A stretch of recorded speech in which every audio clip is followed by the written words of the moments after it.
ఈనాడు క్రైస్తవులనబడిన వారు అనేక మంది సిద్ధాంతపరంగా, ఆత్మీయంగా దేవునికి దూరం అవ్వడానికి, దేవుని కార్యములు చూడకపోవడానికి కారణం ఏంటంటే పేరుకే మందిరానికి, పేరుకే వాక్యం వింటున్నారు కానీ అది నిర్మలమైన వాక్యం కాదు. దేవునికి స్తోత్ర.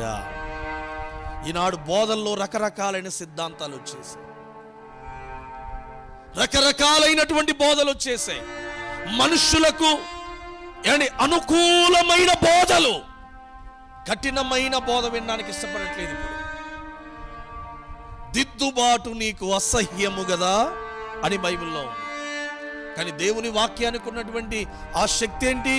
ఇది ఖండించేది, బుద్ధి చెప్పేది, ధైర్యపరిచేది, బలపరిచేది, మళ్ళను సరిచేసేది. అది దేవుని వాక్యం. దేవునికి